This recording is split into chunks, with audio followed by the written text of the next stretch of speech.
All right, Mr. Clerk, would you please take the roll? Adil, Avedisian, Buell, Kaban, Camilleri, Charone, Curry, DeBella, Fitzgerald, Galligan, Gardeau, Hall, Here. Healy, Hoffman, Holloway, Iono, Johnson, Kowalshan, LeBeau, Lester, Magnan, Here. Murata, Osgood, Payne, Here. Patel, Here. Salemi, Here. Solomonides, Carrier, Sweezy, Taylor, Torres, Vecino. Here. We have a quorum. Thank you. Could we stand for the Pledge of Allegiance, please? I pledge allegiance.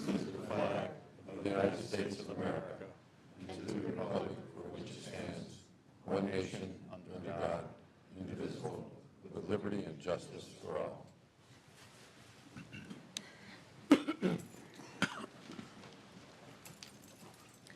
Moving on to item number 4, are there any public comments relative to our agenda tonight? Okay. Item number 5, approval of minutes from the meeting of May 7th, 2018. So moved. Do we have a second? All in favor? Aye. Opposed? Any abstentions? Okay, minutes are approved. Item number 6, report.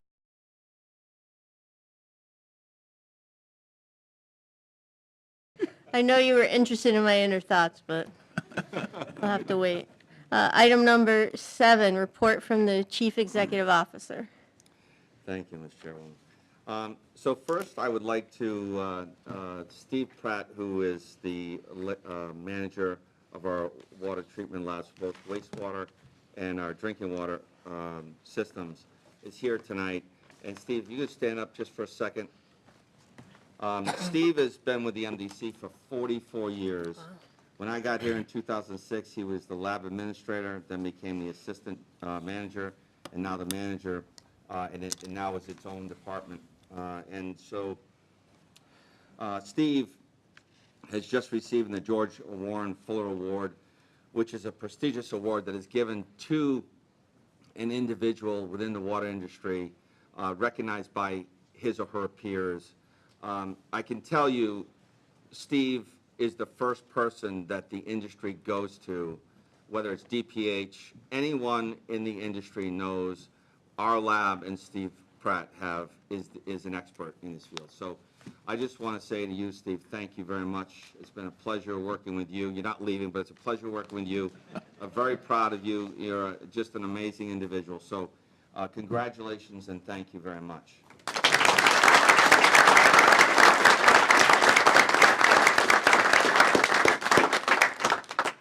I said to Steve, would you please come to the meeting tonight so I can recognize you? And he said, yes, that meant yes. You can go now, Steve, if you'd like. Also, upcoming events, staff did go along with Chris Stone, did go to May 10th to a presentation at the Bloomfield Commission of Energy and Environment Committee to present the discussion regarding the long-term control plan and integrated plan, which I believe went very well, received very well. The next upcoming town meeting is we were requested by the town of Weathersfield to go and present an update on the projects and the upcoming budget. And I believe that's July 16th. I had it as 7th, but it's the 16th. So we'll be there to present. Also, I plan to attend my NACWA board meeting in July, which will be held in Boston this coming year. And so they've asked me to speak on one of their utility forums, so I'll be doing that in July. HR update, we'll have a full presentation, one of the agenda items, but just quickly, we did receive a full ratification from all 3 unions on our union agreements. I won't get into the details because it's part of the agenda item, but I would like to say John Fleming and Jim Riley, who are representatives of the 1026 Supervisors Union. They are here tonight. The 184 staff and the 3713 staff are actually working, so they couldn't be here, but if you two gentlemen are in the audience, where are you? So this was a partnership. This didn't happen by MDC management and the commissioners beating the desk. It was truly an education for all of us, and it was a partnership to, this plan removes $40 million of risk for the future and OPEB alone, and it didn't happen from us getting what we wanted. It took a partnership, and I think we all agreed on both parties that this is for the future of the MDC, for it to survive into the future. The financial risk in benefits is very difficult to predict, and they understood that, and they understood the board's concerns and the town's concerns. So it was a partnership amongst, 300 and some odd members and the union leadership. So I could say to both of you, and I say this to all the unions, officers and members, thank you very much. And the board has been more engaged this year with Commissioner Taylor and Sweezy on this topic than I think ever before, and I think that had a lot to do with the success of this negotiation. 6 months early, the contract didn't end until January of 19. So thank you, both of you. It's really a benefit to our towns and our future employees. So thank you.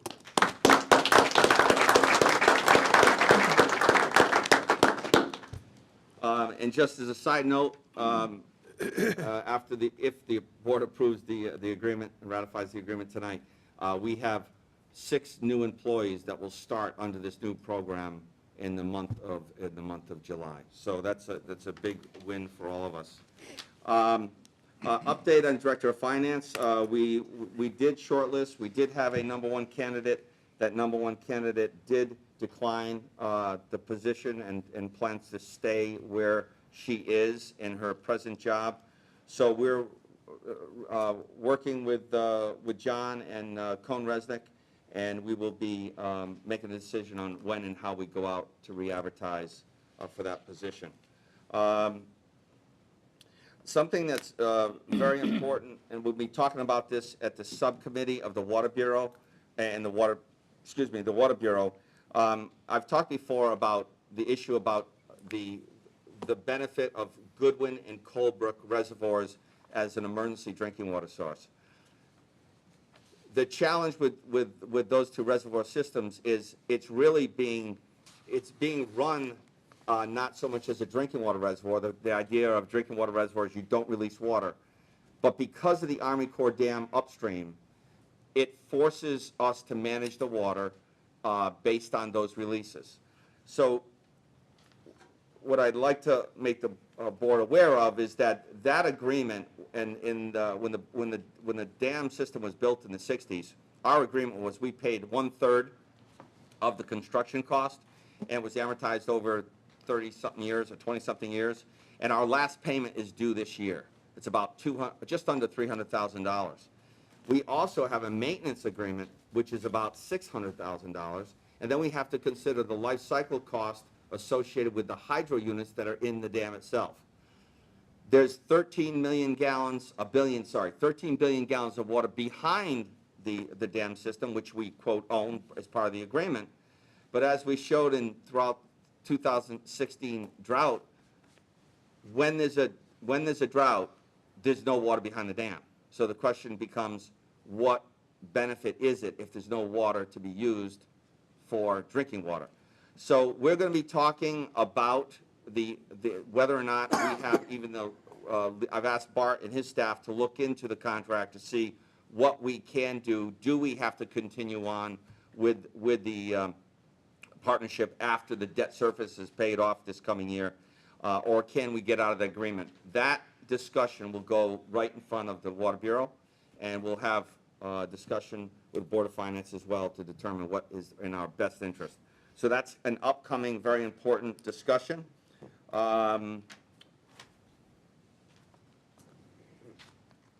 Also, tonight, we'll have a nice presentation from GEI, Fred Johnson and John McGrain. If some of you commissioners remember, back in June of 2015, we had GEI give a presentation about the dike system and its possible failure. They're going to be here tonight to give us an update. The reason for the update is there has been some movement. We've been trying since 2013 to get about $100 million in federal funding, the WRDA funding, from the Army Corps. We were not successful in getting that $100 million, but we are successful in getting a study for the project on the chief's report. And the important part of that is if the Army Corps puts a project on the chief report, then it's sure to be at least studied and possibly become a priority for the Army Corps. So we will know in February of 19 whether or not that $3 million study is put into the Trump administration's budget. And if so, that study will be done by the Army Corps for both East Hartford and Hartford dike systems. Let's skip over that. A little good news. I did just have a conference call today. We've been talking about Great Ponds development for a number of years, probably at least 7. And the project has gone back and forth. They were originally planning to build 4,000 residential units. We had a meeting with them today, and they've dropped that down because of economy, because of the financial market. They're dropping that down to 1,100 to 1,200 residential units.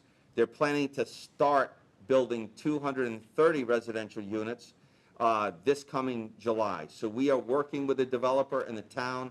I had Peter Sousa, town manager, on the phone today with them, and we've got some paperwork to complete, but we're very hopeful that that development moves forward. I have had discussions with Connecticut Water in Portland regarding service to them in terms of them possibly purchasing more water through their existing contracts. We're still working out those issues. A little bit of a surprising event. East Hampton, which is probably the poster child of a contaminated water source in the state of Connecticut, they have a significant problem. Most of the town is a brownfield site, and they are in desperate need of water. And there's been a lot of discussions we've had in this boardroom about the possibility of somehow, some way connecting Portland to East Hampton. East Hampton's been trying to get someone to come in and build a water system for them for years, which hasn't been successful. I've had discussions with Laurie Mathau from DPH, and they are looking for projects that they could justify and support, and this may be one of them. So there's early discussions going on between DPH and East Hampton, and we'll see where that goes. Staff has been meeting and developing training workshops with Prince Tech for educating them on our Learn to Earn program, which is bringing high school kids in and teaching them about the possibilities of working at the MDC entry-level water and wastewater treatment positions. We did have this morning a meet and greet for our interns. We hired 39 college interns. Important note, and Marcy and Bob mentioned this at the PPI meeting last month, but we went from 10% minority participation last year to 25% this year. So that's great job by Marcy and Bob Zeich and Rita Kelly as part of the HR department. We are working with, as part of the new high deductible plan, if approved, working out the details of a fitness, wellness and fitness program. And we've been meeting with East Hartford because they started the high deductible plan 10 years ago. So we're using them as a model to help us with the paperwork and the processes. So that's a very helpful meetings that we've been having. Little update on Niagara. They have increased. They were averaging about 320,000 gallons a day.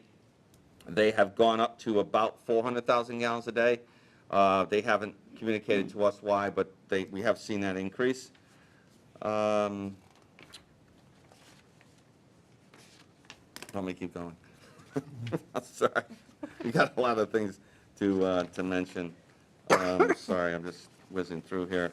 And then also, just as a matter of point, the issue regarding this coming year budget, in talking with John, we have, and it's not to discuss tonight, but I just want you to be aware, the groundwater remediation charge, we are going to put that in the same way we did last year as a contingency.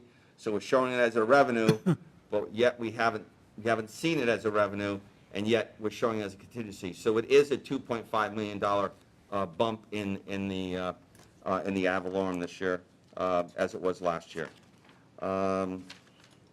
We are working diligently with staff. Deep staff and our staff have been working very well together recently regarding the integrated planning process. So we are going to give a full update, Commissioner Vecino, to BPW on June 13th. Just an update of the Clean Water Project and all of our projects, the sewer projects in the MDC. And I think I'm done, Mr. Chairman. Sure. I think so. Let me, yes, I think I can skip that. And yes, you're done. Thank you. Thank you. Are there any questions? Okay, moving on to item number 8, report from District Council. Yes, I just have a few items this month. First, you remember the issue from last month of the state water plan and the question that arose at the last minute over some language that had been inserted into the plan after the advisory committees had already approved the basic document, and the confusion that caused amongst the parties as to what was meant by the language. The result of that is that the state water plan was not finally approved by the legislature this year and will go over into next year. We have one more year to try to straighten this out. You remember that we spent really 2 years working on this state water plan, only to be frustrated at the very end by the insertion of some language which could have led to massive confusion over riparian rights, over who owns water, over under what circumstances it could be taken away, including matters of who owns wells. So that unfortunate, unnecessary controversy has delayed the implementation of the state water plan. It's our hope that we're able to reason this out and come to agreement with some of the advocates of environmental concerns next year and try again. This was, again, not of our doing. We had approved the state water plan as drafted. It was an amendment to the state water plan that caused the confusion. That amendment was not generally acceptable to all parties, including the business community, farmers, and golf courses. They were unable to agree on language because it happened so late in the process. So while it's not dead, it's not enacted yet either. However, on the good news side of things, I attended the final meeting of the WUC today, which is the Water Utility Coordinating Council. We've also been working for 2 years on that, and we've submitted our final report. We voted on it and approved today the final report, which will be sent to the Department of Public Health for their comments. Now, the utility companies have agreed through this process of open public hearings to the service areas which will be serviced by each of the water utilities. We've done and provided studies of the safe yield of each of the water companies and the impact on that safe yield by proposed stream flow regulations. That will be an ongoing process, as there are some exceptions to some of the limitations of stream flow regulations that will be calculated over the next years. But the impact on safe yield, and the safe yield is how much water you can give out each day, is significant for stream flow regulations. By one calculation, by us, it was, I think, around 13 million gallons, Scott? Yep. Connecticut, that's daily, would be the impact. And on Connecticut Water and Aquarion, it was a similar impact. So it has a tremendous impact on available water resources. And so that needs to be considered carefully as we're going forward. We have also, in the WUC process, worked on interconnections and trying to establish both emergency processes for getting water from one area to another, and also other means which would deal with the lack of usable water in certain areas, like Scott just mentioned in East Hampton. So a tremendous amount of work is done. I will post the final WUC product on our website. And I think we should probably also consider a Dropbox for the commissioners, which we can put it in. These are voluminous materials, so I don't know that you necessarily want to be carrying them around with you. But I do want to make sure they're available to you and that we're able to answer any questions that you have about the documents that have been approved.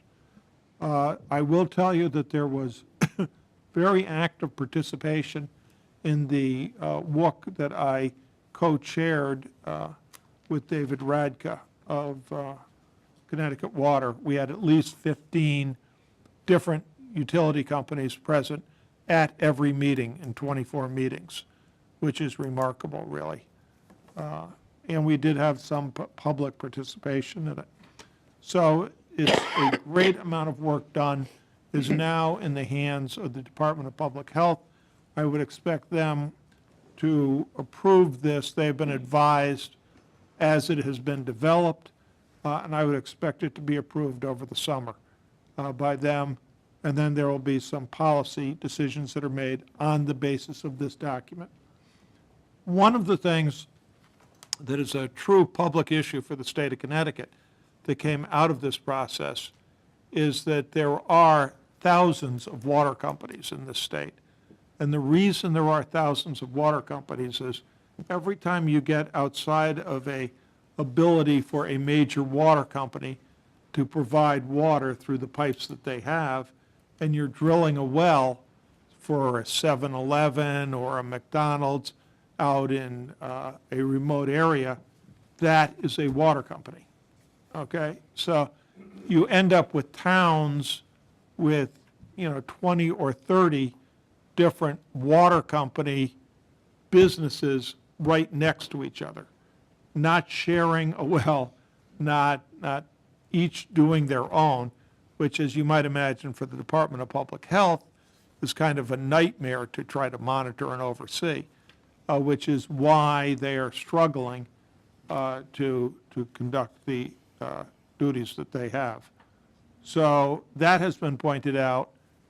There's not an easy solution to that problem, but at least we've identified the areas where that problem exists and ways in which water can be provided to those regions. It obviously would require some major state investment. The second thing I have to tell you is that the class action lawsuit that was based on the original original Glastonbury case has been referred to complex complex litigation. It is a complex litigation case, and we have filed one motion to stay discovery pending decision on a motion to strike. We are represented by Winston Ackerman of Robinson & Cole, who has a national reputation in defending class action lawsuits.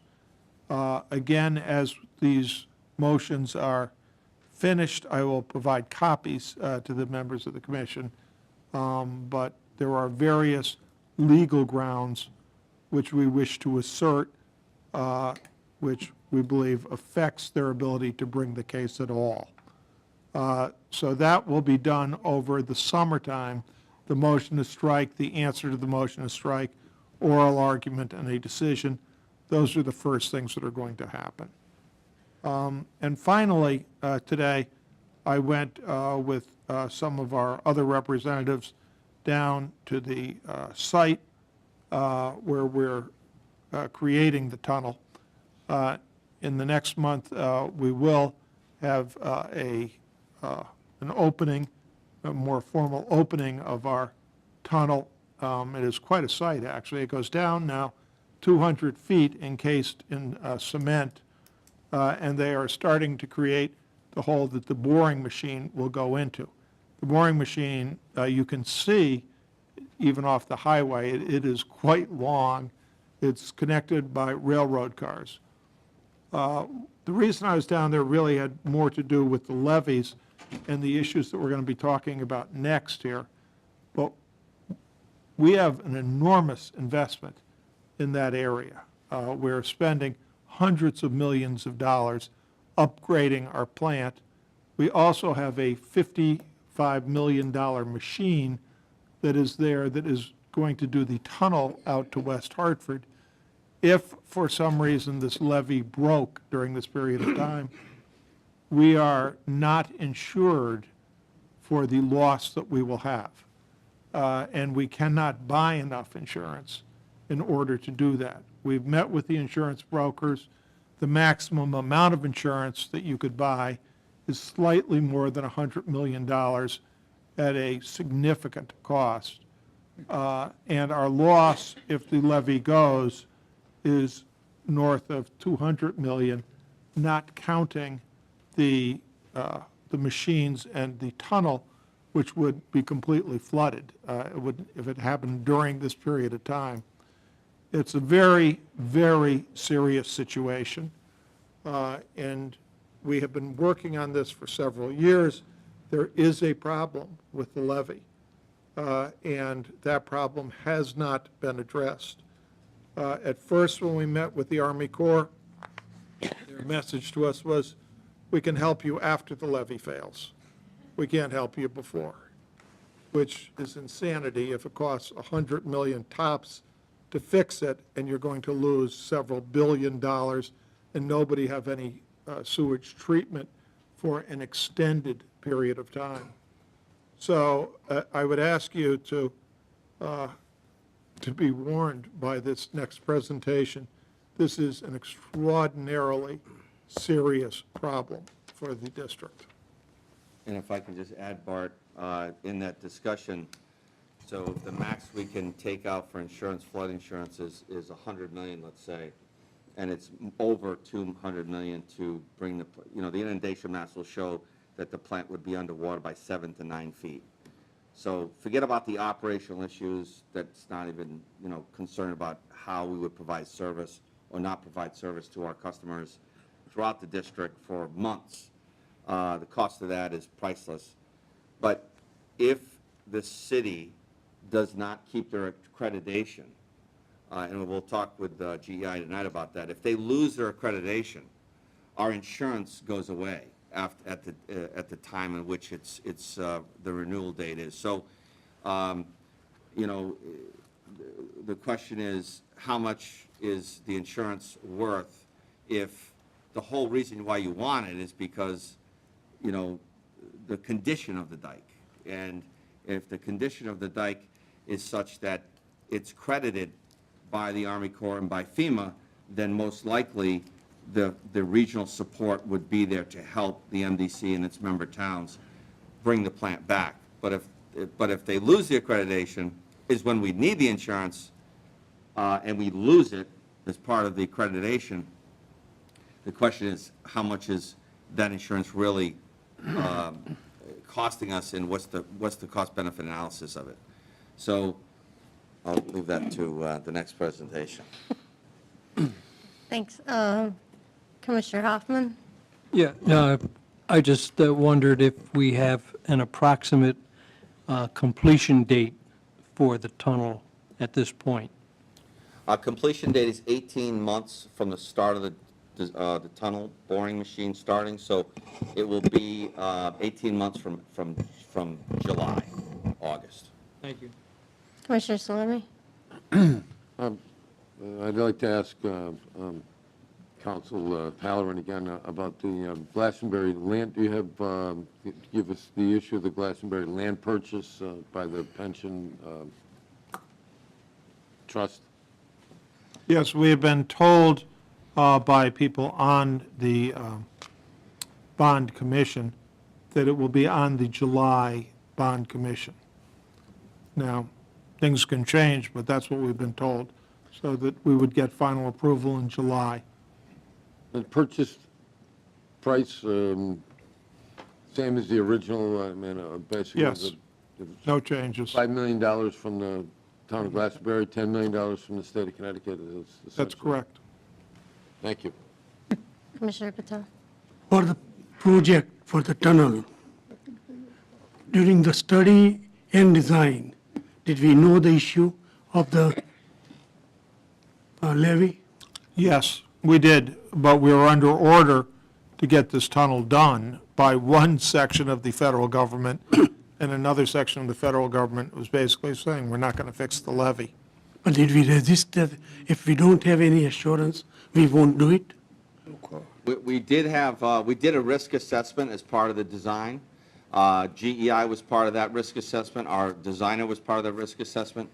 And what we did do was the pump station, there's 7 pump stations within the city as part of the flood control, as you know, Commissioner. And so those pump stations are only designed to a 10-year storm. So what we did do as risk management, the practicality of something failing would most likely be, first would be the pump stations themselves because of their age. They're 1920s type pumps. So we designed the invert elevation of the tunnel at a 10-year storm. So that way, if at the worst case, a pump station fails, at least the tunnel would not be flooded out by a pump station failure. Now, as we know, if the dike system were to fail, the report shows that the dike system fails through underseepage, boiling, water coming from underneath the dike between Founder's Bridge and the Buckley Bridge. It would have to get to 30 feet. The river would not get to 30 feet in 1 day or 2 days. It would take most likely at least a week or 2 for that to occur. So the elevation of the river gradually increases, and it would give us time to deal with trying to protect the equipment, especially the machine that's in the hole. Is there any way coordination of timing of the project when we reach to the levee that could be coordinated or at least planned so that our risk is minimized? So we have a very extensive monitoring program as part of the Army Corps approval process for this project. The biggest concern they had was, where is the tunnel boring machine going in relation to the dike? And it goes along the dike system for a period of time in the South Meadows. This same engineering firm we've hired as a third-party reviewer, so we're all seismic review of the equipment and how it's impacting the dike system. So I'm not sure if I answered your question, but we are monitoring the dike system as we go near it. No, I'm saying is that where we reach to that point, something whether we wait to penetrate levee at some later Don't time? penetrate the levee, ever, yes. The machine goes along the side of the dike system, but does not penetrate it in any way. Okay, thank you. Yes, Commissioner? The accreditation you're talking about is by the Army Corps of Engineers? Correct. Okay, all right. And also, if you lose that accreditation, then you lose your ability to even most likely get FEMA insurance. So what does it take for city to continue getting accreditation? So I'm going to leave that to the presentation because these guys not only represent us, they work hand in hand with the city of Hartford So I'll leave that to, we got to go away. Are we ready to move on, or are there any other questions for Mr. Halloran? Yes, sir. If you had to move the machine, how long does it take to move the machine? Well, the machine the machine is powered by electricity, right? So if it got flooded, it would most likely it'd be in the hole, and you'd have to drill a hole around it. But the machine to retrieve it is not an easy task, and I wouldn't bet to guess how long it would take us. We would have most likely a couple of weeks, and you're seeing a storm coming in. It could be a hurricane, it could be something. You've got a week's notice there. You've got at least a week for the river to rise. I'm not sure 2 weeks would be enough to get the machine out, but The machine is as long as this building on Main Street. Okay, so, and it's down 200 feet in a hole.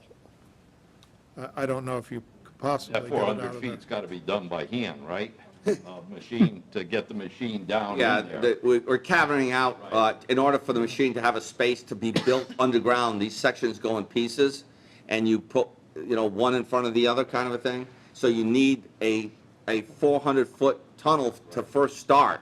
And since you don't have a machine to drill that 400 feet, you've got to cavern that out the old-fashioned way by blasting and drilling. So that's how. That's 22 feet wide. Right. And so that's the first stage of building that Right. cavern space for the tunnel to be assembled as it goes down in the hole. Because the hole's only 75 feet, right? So then you drop in sections, and then you're pushing it into the caverned area, and you're bolting things together and putting the machine together. So when you have that enough room to lower it down in sections and then bolt it together, Yep. that time, what time does that take to install that? Longer than 2 weeks. Longer than 2 weeks, okay. Thank you. Yeah. Yes, sir. Just very quickly, if it's not in the report already, along the dike, where along the dike does the tunnel go? What portion of the dike, and how deep is it? So the tunnel is about 220 feet deep, and it runs along the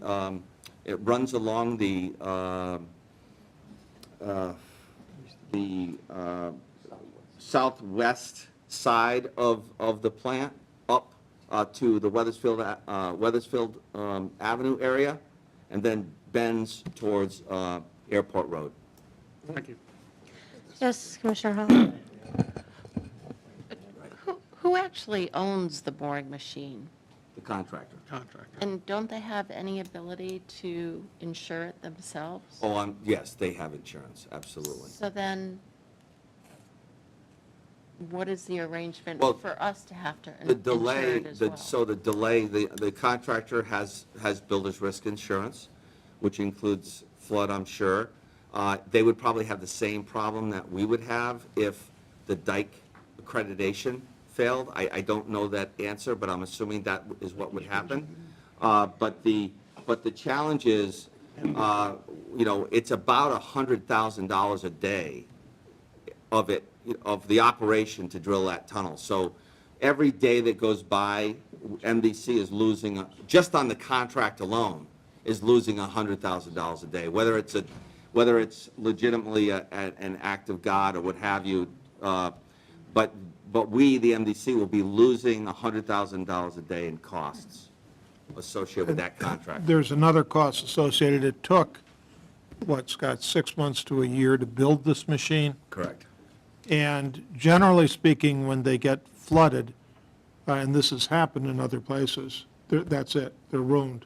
And so what you need to do is basically leave that one there, build another one, and start all over again, basically, and build another tunnel, because you can't use that machine. Which is what has happened in New York and Seattle. Same thing, they leave the machine right there in place, and they go around it. Yes, Commissioner Taylor? Well, but don't we face another risk that if one of the levees goes, we still have a lot of assets down in the South Meadows? We've got the plant and all of the other facilities there, so that setting aside the tunnel in and of itself, we could basically lose everything. Yes, and we've talked about this in the past. So we went through a very difficult time with the concern about Hartford and bankruptcy and whether or not Hartford was going to be able to pay the ad valorem. So we had to put a contingency in the budget, and the towns paid basically Hartford, or was going to have to pay Hartford's portion, approximately $10 million in 2017 or 16. And so the challenge is 25% of the grand list in Hartford would be affected by the inundation of the failure of the dike system, and they'll get into that tonight. So can you imagine if 25% of the grand list leaves Hartford because they're out of business? They're not in business. So if they leave, then 25% of the grand list is not being collected by Hartford, and we're right back at the other towns. Ad valorem is calculated by grand list. So if Hartford loses 25% of its grand list, then the rest of the other towns pick up that 25%. So absolutely, Commissioner, it's a major concern for They should, us. because we're a state capital.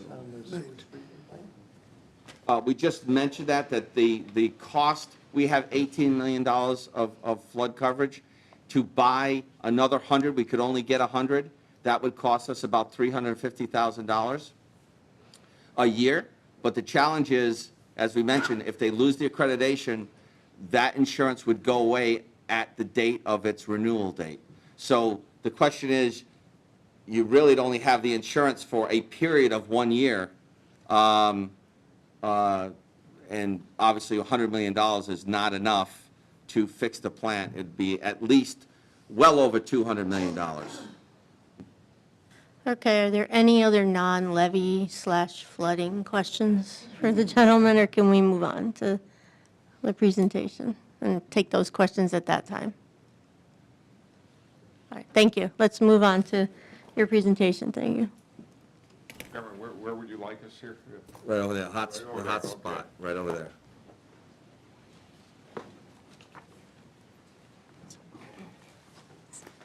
There we go. Okay, thank you. My name is Fred Johnson. I'm a principal with GEI Consultants in Glastonbury, Connecticut. We do flood control work all over the country. And John McGrain is here with me. John is an engineer that works with GEI, a senior engineer. John was actually the city engineer. Many of you may recognize John from his previous time in the city of Hartford, and was former chair of the Hartford Flood Commission, and frankly, my former client when we did the accreditation of the levee over 10 years ago. And John now is a colleague and still works quite a bit on the levee program. So let me see if we can get this straight. Here we go. We're going to just summarize some of the improvement issues with the levee, some of the risk issues with the levee, with emphasis put on some of those structures and concerns that MDC has within the levee system. And then John is going to take it over. I'm going to do that, and then John is going to talk about the current events in terms of where the status of the improvements and the accreditation and the interface with the Corps of Engineers is at this present time. We're going to do an overview of the levee. For those of you who may have seen this, I apologize, but a little bit of a primer. The accreditation and capital improvements process and projects. Some of the seepage mechanisms, because some of the ways the levee may fail are not intuitively obvious. People think it's over the top. It's actually under the bottom. Significant areas of concern. And lastly, the status, which is the big part of this, of where do we stand right now in terms of funding and work to go forward. In terms of the overview of the levee system, it provides protection against flooding for approximately 3,000 acres of developed urban land. As Scott mentioned before, 25% of the land area, Hartford and Grand List, is protected by the levee system. It has 3,400 feet of earthen dikes. You can read all this, the flood walls, pumping stations, storage ponds, conduits, pressure conduits, and closure structures, because things move in and out of it, like railroads and the like. It's a very complex system. It's a lot more than what people realize when they drive around and over it. And why do we have it? Well, there's our history of Hartford. My family's from Hartford. My mother lived through this. back in the day. That was the floods of 1936 and 38. You recognize some of those structures, and I would point out to you the Bulkley Bridge, particularly in the bottom picture. Everybody knows the arches of the Bulkley Bridge. Well, take a look and note where those arches are relative to the water level. That's going to be very important in some of the future slides here. I'm going to point out, Fred, it's, this structure right up there, you see those little, This thing work? Ah. half moons? There you go. There we go. Look at that. And that wasn't even at the peak. The water level got right up to the top of the arches. You couldn't even get a canoe under there at the highest point. So that's just a frame of reference because the bridge has been around for a while. I should have brought a better map here with the actual flood zones, the levee protected areas, but as somebody mentioned before, yes, indeed, there is a lot of infrastructure that MDC owns within the protected areas. The levee protected areas, there's a big spot up here, big spot up here, not so much in the downtown area. It's hard to see from this map, but this is the whole system going from the North Meadows down to the South Meadows, and then you've got a spur of the dike that comes out in Weathersfield along there. And I think, Scott, you said the tunnel is roughly coming through down in this section here, correct? Okay, we've got drainage areas that flow into it, a tunnel that was constructed back in the early 80s to help with some of the interior drainage, and I won't get into the heavy-duty details, but that's just a quick overview. The accreditation process. I have to correct something that was mentioned before. It is not the Corps of Engineers that accredits levees. It is FEMA, the Federal Emergency Management Association, does the accreditation of the levee system. And they manage the flood insurance program, the NFIP. After Katrina, FEMA realized that some of the levees, or many of the levees in the United States, were substandard, and they were somewhat of an ignored asset throughout the United States, as certainly Katrina pointed out. And they started with a program to put all levees on a provisionally accredited status, for which Hartford and East Hartford were some of those levee systems. The urban levee systems within Hartford are the largest in the Northeast, and they were put on provisionally accredited status, and they had a couple of years to basically prove that the levee systems were up to standards to the 100-year flood. Okay, that's a big distinction, which John's going to get into later. The 100-year is the base flood. That is based upon insurance criteria. It is not what the Corps of Engineers uses for a design flood. The design flood that the Corps uses is approximately a 500-year flood, a higher standard. So FEMA, they just care, that's an actuarial standard that they have. So when you have flood insurance, you're in a levee protected area, you are protected against the 100-year flood. In 2009, the city provided documentation to FEMA that was done by GEI and Fuss and O'Neill in collaboration. It was a major effort to prove to the FEMA organization, with a lot of oversight by the Corps of Engineers on the technical standards, that the levee could protect against that base flood. That accreditation had provisions. It was a provisionally accredited levee because we did the accreditation with contingencies based upon certain capital improvements and operation and maintenance going forward. That's a very important point.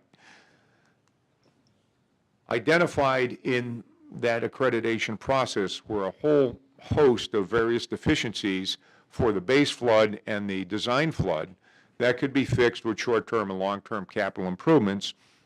Nonetheless, FEMA accepted the evaluation and said this is good with the city's commitment to improve the levee. And I might add, too, for folks in East Hartford, this is a parallel effort from East Hartford, but we're mainly talking Hartford here. And they agreed to certain capital improvements and maintenance issues, and the levee was significantly improved through the course of the accreditation process. However, in 2014, the Corps of Engineers went back and inspected the city's levee system, and frankly, the maintenance of the system went downhill a little bit. I have to credit Mr. McGrain here. When he retired from the city, he was a champion and leader of maintaining the flood control system, and some of that went by the wayside, and the Corps deemed the Hartford system as unacceptable and placed it on inactive status. That's the Corps of Engineers, and you might ask, how does this relate to FEMA? FEMA, that still the Corps can't tell you how FEMA will respond to their actions, but FEMA are the people that accredit the levee, and we have no precedent as to what FEMA will do once the Corps does that, puts it on unacceptable. But to suffice it to say, it was not a good situation. So the city entered what the Corps has called the System-Wide Improvement Framework, or SWIFT program. It's kind of a rehabilitation program, and John's going to get into the details and the status of that right now. In the process of that, the unacceptable status would prevent the city eligibility for the so-called PL 8499, and what that means, somebody mentioned before, if the levy were to fail, the federal government would come in on an accredited levy or an acceptable levy, and they would provide federal funding for that fix. If it was not an acceptable levy, that funding may not be available. So that's a huge thing. I mean, yes, federal funding after the break or after the fact.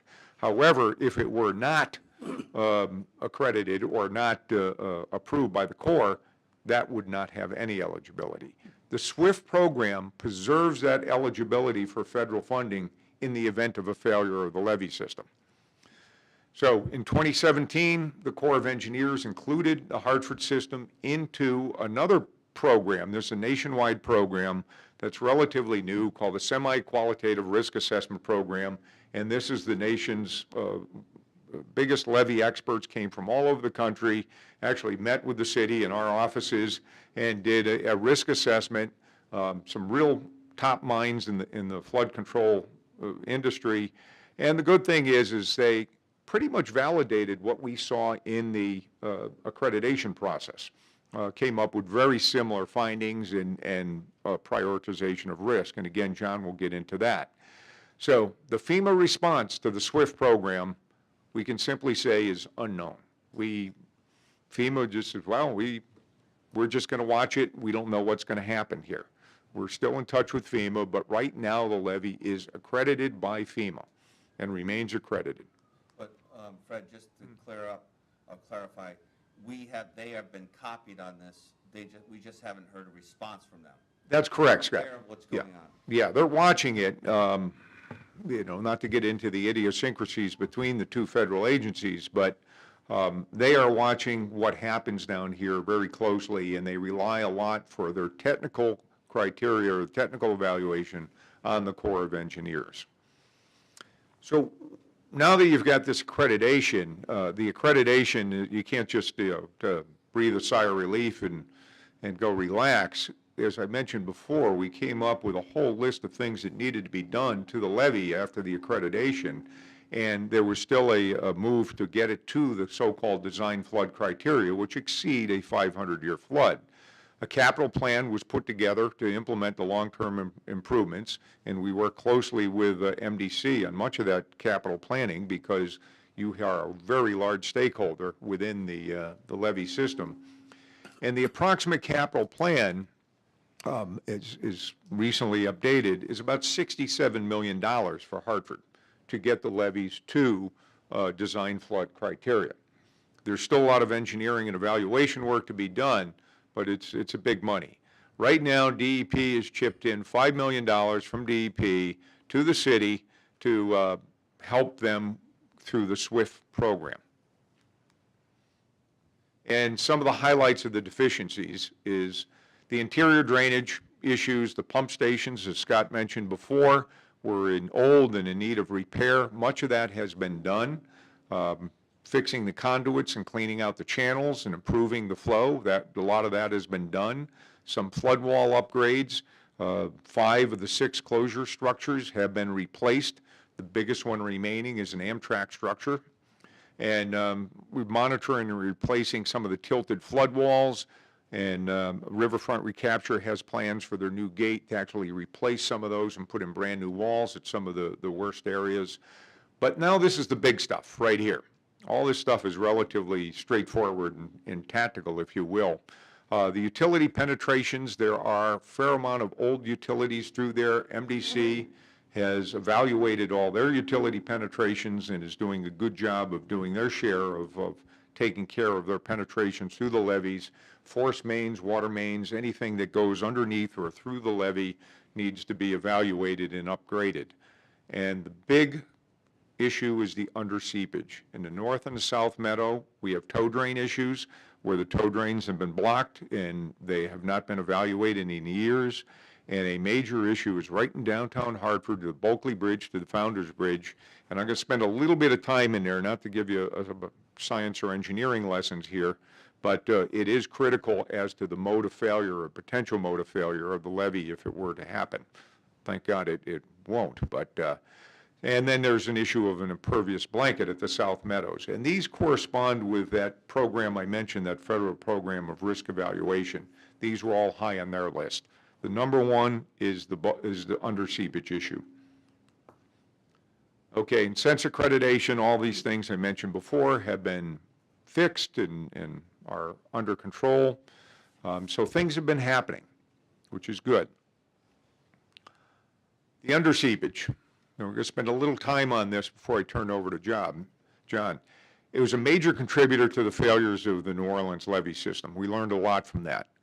And fortunately, 7 out of 7.5 miles of the Hartford system is protected by what they call cutoff walls. You don't see it, but there is a sheet of steel that goes down to about 50, 60 feet in some places along the entire levee system. That was done right before World War II. If World War II ever happened, that would have built a lot of battleships, probably would have never been constructed. It is actually a very good levee system for the time it was constructed in the 1940s. There is no cutoff wall, however, between the Bulkley Bridge and the Founder's Bridge. Has nothing, and that is unprotected relative to underseepage. The reasons for that, I won't bore you with those details, but a lot of infrastructure was in the way and they didn't do it. Also, the risk wasn't as high at the time, and we're going to explain that here in a minute. So post-accreditation, the flood stage groundwater monitoring has confirmed that the seepage actually is a strong potential. You can actually measure it through monitoring groundwater and flood levels. An important point, the current conditions that we have at the levee system in downtown Hartford and the whole levee system have not experienced a 100-year flood since 1938.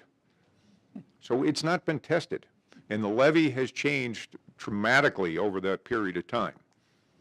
So a little primer of geology and engineering, that's a cutoff wall. Here's our dike, and this thing goes down into the clay. So if the river rises, the water doesn't scoot underneath and flow underneath it and start moving sand, and that protects it from the energy from going across that, and it all stays on this side where it's supposed to be. When that doesn't happen, that's what happens there. You go, you see the energy, the size of the line depicts the energy, and that's all good. With nothing there, unprotected, you notice no sheet pile wall, we now have the energy just transferred right over to the other side of the levee where the groundwater wants to bubble up on the other side. If those pressure gradients get too strong, they start moving earth materials with them, and it starts boiling and you start getting tunneling. And what happens when you have a high flood, you have large pressures, large amounts of water movement, and you actually get blowout on the other side. The gradients at the Hartford levee system have been measured well above the design criteria for both the 100-year and the 500-year flood. And this is what happens. The consequences, it starts off with a little bubble. You see the sand start to move. That's indicative of actual materials going. You start getting a hole, and that hole starts more water flowing, and stuff like that happens. And you see the levee is fine. It's just underneath, it's a problem. And then the whole thing gives way, and there you go. That was a mode of failure for much of after Katrina. This is the area we're talking about geographically. We all know downtown Hartford, and that is the area, the most vulnerable areas are right under the Bulkley Bridge and right at Grove Street where you drive into the new parking garage for the Science Museum. And here, remember that? I told you, pay attention to the Bulkley Bridge arches right there. That level, you notice where that highway is. That highway never used to be that low. The road used to go right up even with the deck of the Bulkley Bridge. So that's about a distance from here to down here of about 20-something feet. That's important. This is what it used to look like, the old Connecticut Boulevard. It was all even grade. There you go. It wasn't a sunken highway. So when that water gets up on this side, it had a lot of dirt on the other side to hold it back. Those pressures couldn't make it up to the top. That's not the case anymore. And here's a little histogram of the floods. Here's 36, 38. Here's our 100-year flood. You notice the closest we got was in 84. So it's not been tested. And when they lowered the highway, that was in the early 80s, right around here. So that whole situation in downtown Hartford has not been tested with a major flood. And how do we know that? How do we know that the pressure is actually moving? This is where we have a sheet pile wall, and this red line is when the river goes up. This is during a fairly decent flood a few years ago, I think 2011, during Easter. And what river level goes up, these lines down here are piezometers, groundwater wells, on the land side of the levee that show that really very little reaction to the river going up. The pressure is not getting across the flood wall system, or the cutoff wall. That's a good situation. This is what's happening where there's no cutoff walls. The river goes up, and the groundwater goes up, corresponding, right, almost in sync with it. So that pressure is going underneath the levee and moving material, or potentially moving material. So that's the status as we have it in a quick nutshell. I'm going to turn it over to John to talk about the status of the SWIFT program and the funding and so forth. John? Sure. How do you advance that anyway? Right there. Okay. Forward and backward. All right, well, thank you. And as Fred mentioned, there's 2 federal agencies involved, and their criteria differs quite substantially. As Fred mentioned, FEMA is concerned about the 100-year flood protection, what happens to the levee when the river gets to that level. And then the Corps has a much different criteria. And back in the 1930s, when these levee systems were created, after the flood of 1936, the Corps of Engineers who built the levees, and then the City of Hartford, East Hartford signed agreements with the Corps of Engineers to maintain them and operate them going forward. They were debating what to use for design criteria, and you may have heard there that the Hartford levee system is higher than the East Hartford system, and it's in fact true. It's about 4 to 6 feet higher. The reason being that at the time, the Corps of Engineers said, well, the way we're going to design this levee, we're going to take the flood of 1936, that flow rate, and we're going to diminish it because we're going to build all these flood control dams up in Vermont, New Hampshire, and so on. And the flow will be diminished. You won't see that level of flow again. So East Hartford said, okay, we'll go along with that. They accepted that diminished flow rate. The City of Hartford at the time apparently had a lot more money back then, said, no, we don't want to, we will pay the extra. We want you to go with the flood of record plus 25%. And so the Hartford levee system is designed with this much higher river level in mind. And so consequently, you've got FEMA looking at the 100-year flood level, and the Corps of Engineers who designed it and to whom the City of Hartford committed to maintain it, that they would maintain it to the design level, which is well in excess of a 500-year flood. And that's part of the problem here. But the SWIFT program, the city entered into it about 2 years ago. They've submitted a SWIFT response to the Corps of Engineers. They're presently reviewing it. They have not responded yet, other than to provide review comments along the way. Part of it has to do with the actions that are required by the city, and some of those are maintenance items, inspection items, and capital improvements. So at this time, the city is taking some actions. They're working on the closure structures, have worked on all of them and repaired them all except for the Amtrak closure in the North Meadows, which is difficult to work on. The tow drains, the South Meadows impervious blanket, which is in the engineering stage, both of those two, and the underseepage project that we're in the process of reestablishing more piezometers to measure that underseepage that Fred was mentioning. So some efforts are being taken under that. Fred also mentioned the capital improvements. The engineers' recommendations are about $67 million. However, in the SWIFT plan that was submitted to the Corps of Engineers, the city has, due to financial constraints, has had to maintain their commitment to what they could afford and what was absolutely required by the Corps at a kind of a minimal level, and that's the 11.4 million.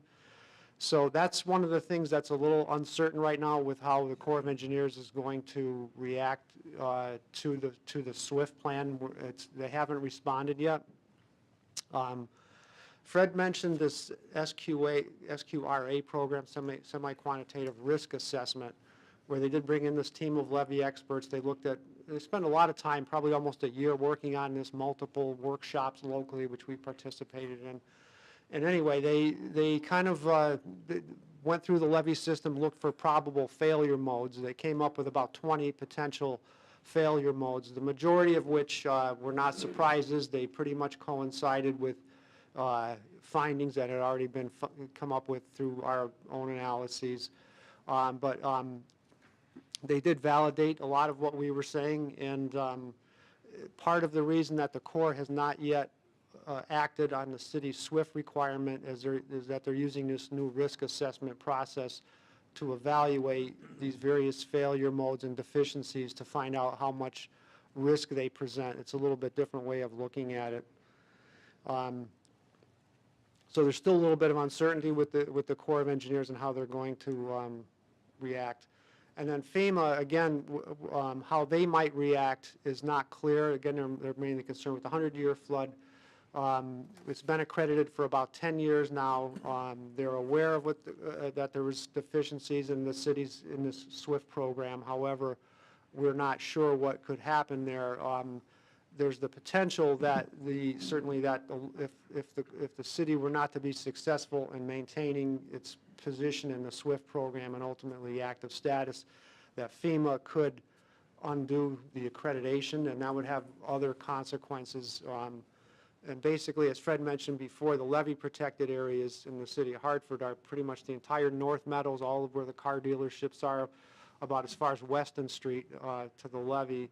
Comes through downtown, includes Adrian's Landing and some of the areas close to the levee there, and then balloons out again in the South Meadows, and includes almost the entire South Meadows, not quite as far up as Weathersfield Avenue, but fairly close to it. So if FEMA were to de-accredit the levee based on the Corps of Engineers placing the system in the inactive status, it would place all those, from a flood insurance standpoint, would change them from their current designation, which right now is considered a moderate risk area, and it's protected by a levee. It's called a levee protected area.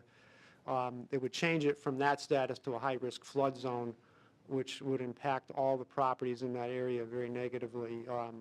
It would complicate flood insurance greatly and require lenders to have it in almost all cases. It would require the imposition of floodplain regulations for new development in areas where it isn't currently required, and also the use of state and federal funds for any sort of improvements are typically not acceptable to use in flood zones. So there's a lot of consequences that could happen. Again, we're not sure how FEMA is going to react, but and not to create a real worst case scenario, but that from a accreditation standpoint, that is a potential. So that's kind of the overview and of how the program presently stands. I'm sure we could answer any questions you'd like. Wow. How would you like me to handle questions? You Well, want to go through you? Yeah. First of all, that was very interesting. Thank you. John, how long will it take Commissioner Patel, go ahead. to complete those improvements which you recommended, $69 million? Well, If somebody gave you money today, how long does it take? Well, the lower number, the 11.4 million, was a 5-year program. I think you'd probably be looking in the 5 to 10-year range probably to do all that. Even if you have money immediately, can you finish it in a shorter period of time? Possibly, there's some permitting involved and other things like that. It probably could be condensed. So I'm saying in that range of probably at least 5 years. 2027 in the estimate. Right. Part of that's for cash flow reasons, but it probably could be condensed, and, you know, we don't have real exact schedules on that.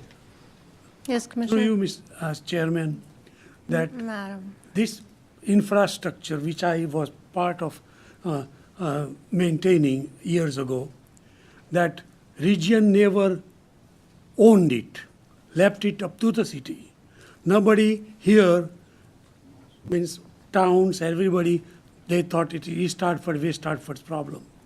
Now we understand the problem is not only West Hartford, East Hartford, it is a regional problem. Somewhere, in my opinion, we need old bishops type of structure where they can come up with a collectively some funding for this type of projects, start something and address it, so at least what we can do is we finish our project.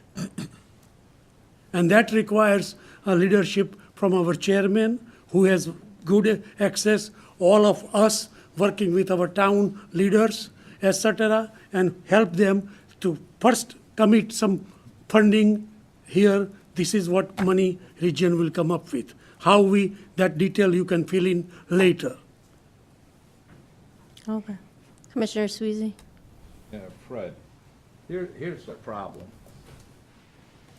9 years ago, we saw basically the same presentation. I don't know if it was your firm. Probably was, yeah. Okay, Yeah. because I remember Chuck showing us how 91 Yeah. had sunk there. Yeah, And yes, sir. right before the bridge, that's where you could have the undertow. Now, how long does it take FEMA, the Corps of Engineers in the city of Hartford, okay, I can understand the city of Hartford, they have no money. But, I mean, we're talking just our assets, 200 million plus.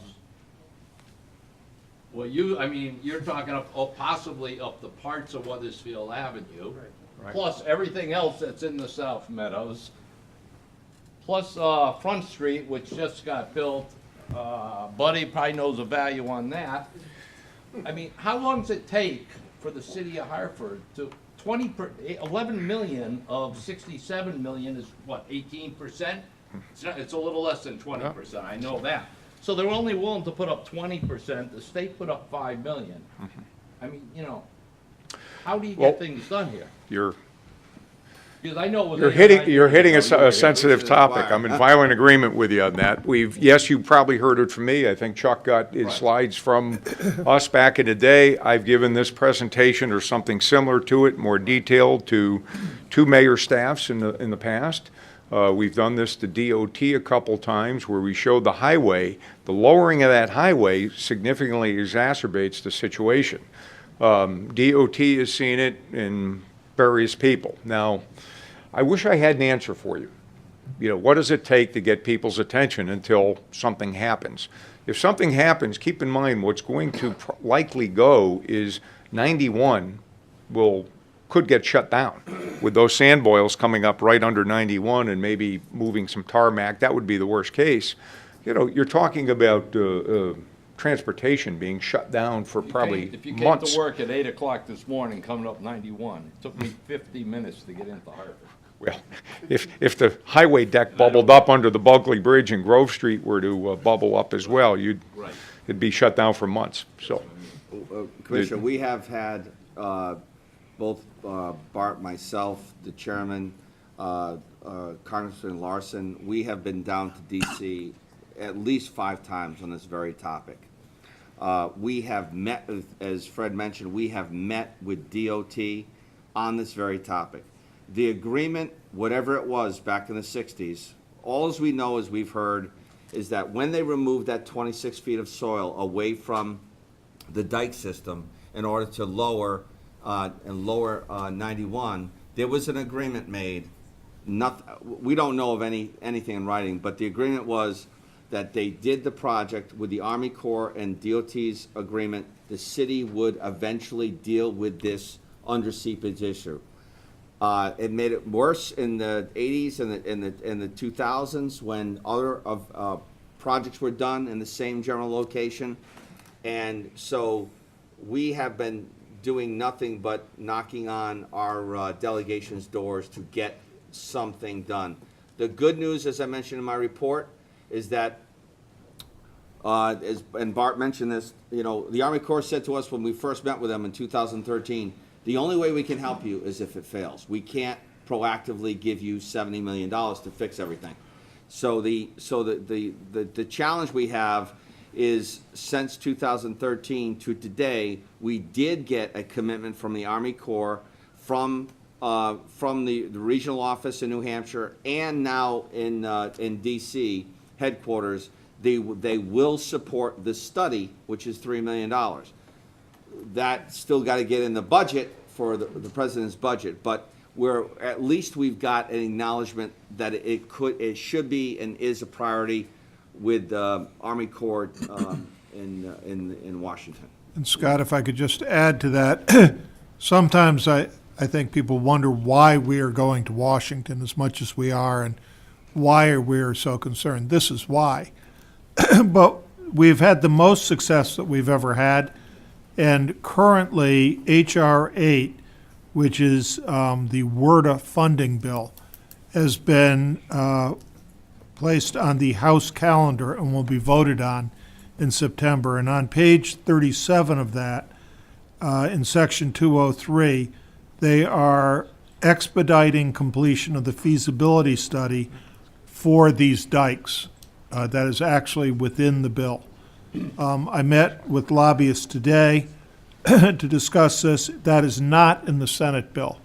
But what they have told me is that the more particularized version out of the House will almost certainly change the Senate bill so that this feasibility funding can go forward. And once the feasibility, the way the bill is written, it says if the feasibility report finds a necessity, the Army Corps can immediately start on engineering and architecture and all of the various studies and obtaining the permits to get the project done.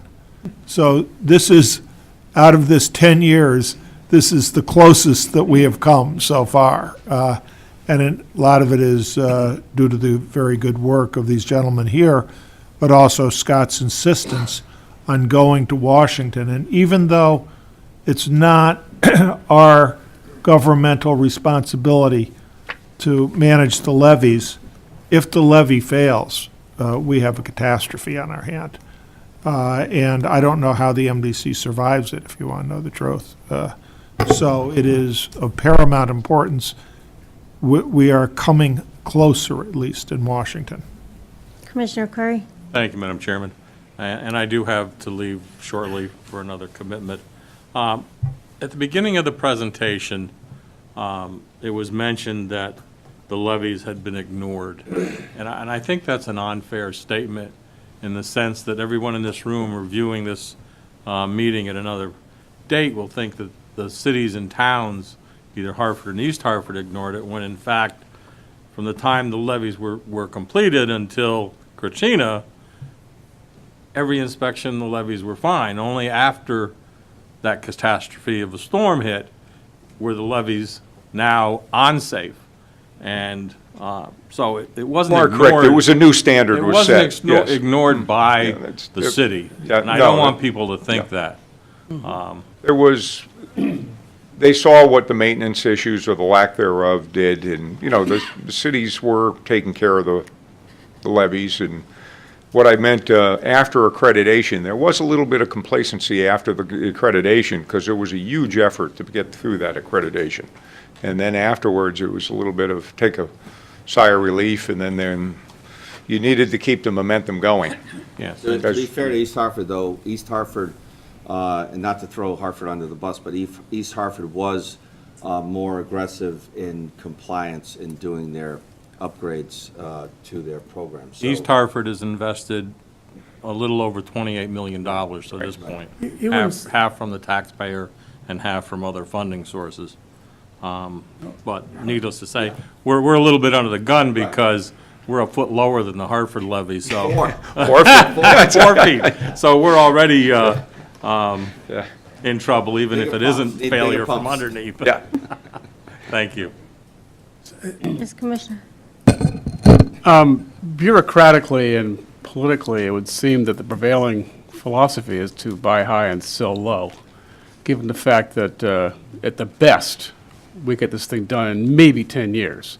So we got a 10-year bet that we're not going to get a flood like 1936 or 38, which is appalling. But anyway, is there any data or any mathematics that illustrates if we had a flood, if the river level went up, say, 20 feet or 30 feet, the kind of pressure that's underneath that you're talking about where it boils and so forth? I mean, do you know that we would see any kind of movement? Would there be indications of an imminent failure at various levels?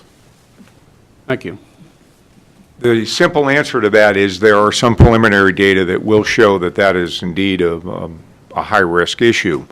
Part of the study that Scott had referred to before is basically getting into it and finding out how bad might that be, and more importantly, what mitigating factors might there be. For example, how did the DOT construct that highway, and what sort of weight is on there? What does that highway structure look like underneath that might prevent those sand boils or movement of soil underneath there? Those are all the niggly details that would have to be fleshed out to understand what the mitigation would be. And then there are temporary things you can do, like putting relief wells in and so forth. The tow drain assessment is ongoing as we speak. That started, John, the tow drain assessment? Oh, excuse me, what is a tow drain? It's a drain that's at the toe of the levee. Show this slide. I saw the picture up there, but... Yeah, let's see, we'll see if we can go back here. John, I'm going to let you, Right there. there we go. Right there. See the Okay, tow see- drain right there? Yeah, Essentially, when the water wants to come up underneath, like we were talking about before, like that, Yep. it gives it relief. It just gives it a place to get out of the way so that it doesn't cause any problems. Is that a simple way of putting it? Right, and also, what's not shown on there is not only under seepage, but through seepage, where the, levee has a clay blanket that protects it from infiltration from the Connecticut River. That's not 100% leak-proof, so there's some leakage is expected. It can get into the pervious core of the levee and start traveling inland. And so the tow drain is to relieve that pressure and drain it off in a oh, harmless so way. it's, for a little bit of seepage is what it does, it collects a Yes. little bit of seepage. Right. Because during a flood, the levee will fill with water. If it sits up here for a week, let's say, this will get saturated, and this body of sand in here needs to drain, and it comes up out of there. Right. And that's how it gets its relief. Thank you. So, right, it's more effective against the through seepage that you get through the levee than the under seepage, although it would assist somewhat with that. And our drinking water dams, reservoirs, have the same logic, the same type of structure, the same type of tow drain system. Commissioner Taylor?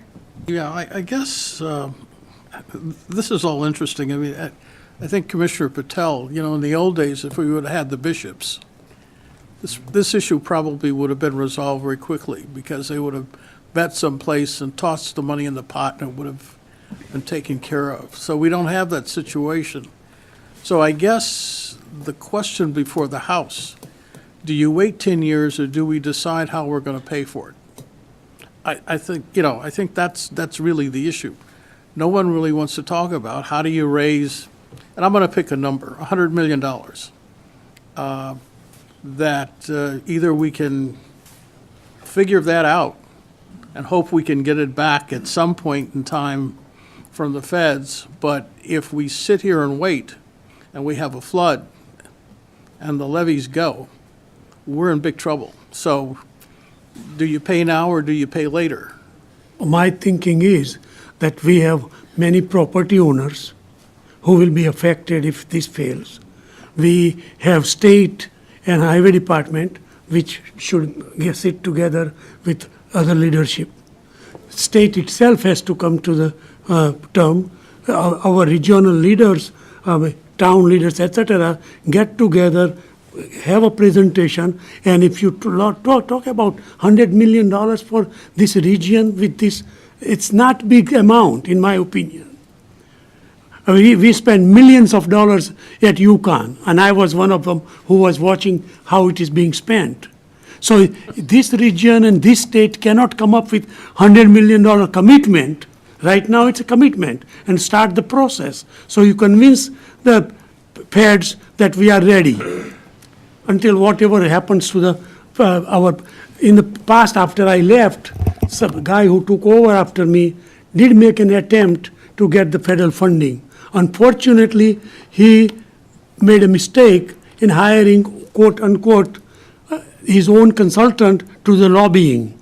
That didn't sit well with our then mayor, because mayor's chief of staff had different interest. And they pulled his plug and they fired him for technical error. And he was trying to do the best for the city. DOT has told us in a meeting in Washington on infrastructure projects with the federal DOT. Our DOT has zero bonding capacity. The only work that they're doing is through the Tiger Grant program. They're doing the Route 15 Charter Oak Bridge overpass through grant, the possibility of the work on 84 through grant. But the DOT in the state is struggling as well in terms of finding any. First, we have to admit there's a problem, right? And these two gentlemen have been screaming at the top of their lungs since 2009 to say there's a problem and it needs to get fixed.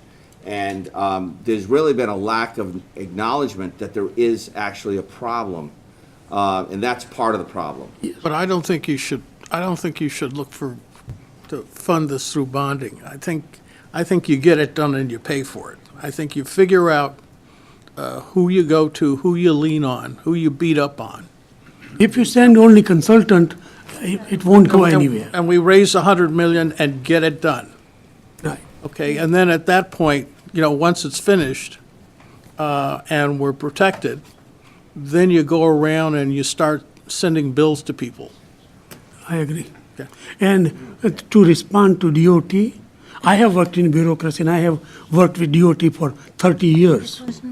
If they want to find it, nobody can tell me they can't find $15, $20, $30 million to match this. Commissioner Vecino? Yeah, I'm looking for clarification. I think earlier in your presentation, East Hartford was a 100-year flood protection, and Hartford was designed and built to 500-year? Is that correct? Yeah. No, they both far exceed the 100-year flood. Again, the design criteria, they took the flood of record, which was 1936. For the East Hartford flood, and that was greater than a 500-year flood, by the way, although they didn't analyze it that way at the time, but they took that flow rate and diminished it due to the flow rate due to flood control dams that were proposed to be built in the watershed, which for the Connecticut River extends all the way to Quebec. So they did in fact go through and follow through and built all these dams. So that reduced number was what was used for East Hartford, but it's still in the range of probably close to a 500-year flood. Right, so Yeah. my follow-up question is, if you did the cutoff walls, the tow drain, and the seepage blankets, that would leave it at 500-year flood, correct? For Hartford. For sorry. Hartford. If you designed it that way, I mean, there's, design details and things like that. I mean, you could design it for the 500-year, but the design storm used for the Hartford levee is greater than a 500-year, because Hartford, again, took that flood of record and paid the additional money to go with about a 25% higher flow rate on the Connecticut River, which corresponded to a higher level. Well, the $69 million spent would get you where? 500-year? I guess to the flood of the design storm, because that's what the Corps of Engineers is saying, that and in the agreements that were signed, they're formal legal agreements with Hartford and East Hartford, say that you'll maintain it to the standard to which it was built.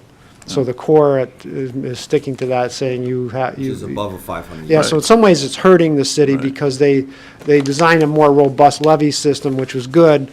On the other hand, now it's harder to take care of because you have to maintain to a higher standard. I just have one final comment. FEMA is really, we've been talking about property and land and values. There's a lot of people that live in those areas, which is a life safety issue. So, beyond what we would lose in property, who cares when it comes to the life safety issues? We have asked, as part of this requirement, the city is required to develop an emergency egress Right, plan. that should be priority. We have asked for that, so.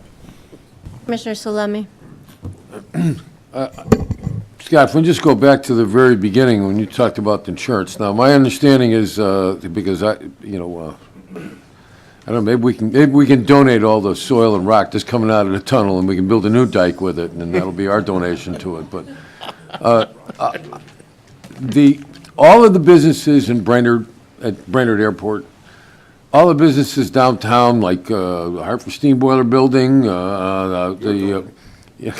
yeah, well, that's not privately owned. So privately owned, all have to pay, and the Marriott, they all wind up paying for flood insurance, FEMA insurance. So even though they're behind a dike, they're still in a flood hazard zone. They got to pay for flood insurance. So what were you saying in the beginning, that we do pay for in flood insurance for the plant right now, but that the value, the premium's going to go up because we're building a tunnel? And the second part was, is it FEMA that may not recertify the dikes? And then what happens to all the privately owned property if they don't recertify the dikes? I mean, to me, that's the real question. Because we're not going to come up with $100 million for this, and nobody's going to come up with it in another year. So what about the flood insurance? Does everybody's get decertified? That's a big question. As we've said, since we've been engaged in this process, 2013, that's been one of our biggest questions. Where is FEMA in all of this? And the question is exactly that. They still have yet to engage in this process. John and Fred might know better, but the concern could be if Army Corps goes back and deems it inactive status. That's the terminology they use, inactive or active. If they deem it inactive, like they did in 2014, and the FEMA could say, now they're copied on all these emails, they're copied on all these letters. FEMA could say, one, for no price, we're not going to insure. You can't get insurance. That could be one of their answers. I don't know. I don't know if you have an answer to that, Fred or John. Yeah, Fred. We've been talking to FEMA on some other issues on a new flood control system that's been proposed state. But again, their primary concern is maintaining that 100-year level. That's their actuarial standard. And as long as the Corps of Engineers is happy that is being obtained, they're okay. And they don't have technical resources, or a lot of technical resources to do the evaluation. So if the Corps is happy, FEMA's happy. That's sort of a rough way of looking at it for the 100-year flood. Yeah, again. We have Fred Tangway here, don't we? Fred? Yes. Who is our insurance agent, who could better answer this. He explained it to me this last week. But as I understand, we have 18 million now. We were trying to go up to 100 million. There's an additional cost, obviously, to go to 100 million, but it's the 18 million that's in trouble if it's decertified. And could you just go to a microphone, Fred? So there's 18 million in flood coverage right now for the properties, primarily the South Meadows. We're buying NFIP coverage, National Flood Insurance Plan coverage. You max out at $500,000. So you can buy $500,000 for each and every building in the South Meadows, which is what MDC is doing. So you add all that up and you get to 14 million or so. And through the MDC's property insurance policy with Travelers, we have $5 million of flood coverage, and it's sublimited to $5 million per event. So you add that to what we have with the NFIP policy. So we have $19.5, $20 million of coverage right now for the South Meadows. When we started discussing the levy system and whatnot, went out into the marketplace to see, can we get excess coverage over and above what we have right now? We can buy an additional $95 million of coverage today, and the cost for that is $366,000. So for $366,000, you can buy $95 million in additional limits to what you have right now. The NFIP coverage And the trailers coverage would probably go away immediately if the levy is decertified. The excess That was my coverage- question, Fred, so, but go ahead, finish. The I mean, excess that- coverage. That was my question. The excess yes. coverage will stay in place until next renewal. So if you buy it today, the coverage would be in place until a year from today. But if the levy's decertified, then all bets are off. Now you have brand-new underwriting standards, because right now, it's a 500-year, it's being rated on a 100-year basis, because the levy's holding the water back. If it goes, and that's decertified, you might not be able to actually buy any excess coverage going forward. So it's underwritten on a basis of how the levy's being rated today. If it's decertified, then you have all new underwriting standards, and no money may be able to buy you any coverage going forward. Thank you, Mr. Chair. Commissioner Iono?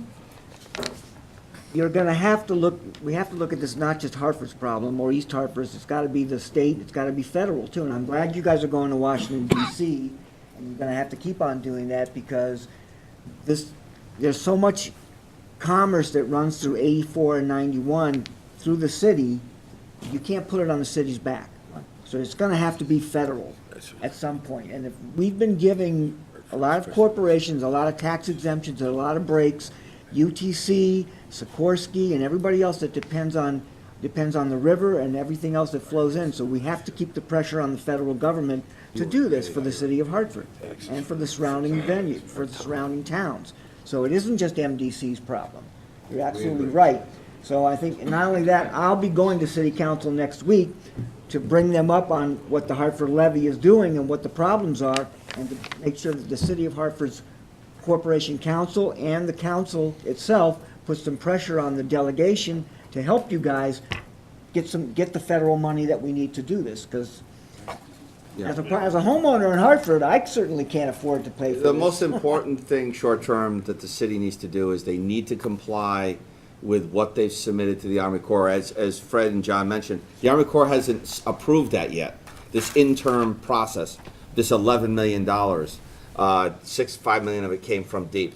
They have to continue to comply with the requirements of this SWIFT program, because if they lose that, then we have all these other issues we have to worry about in terms of the risk to us and to our other, our other 7 towns will pay the delta of losing that accreditation, because you might have, without the failure of the dike, you could have a business that says, I can't get flood insurance, and I'm moving.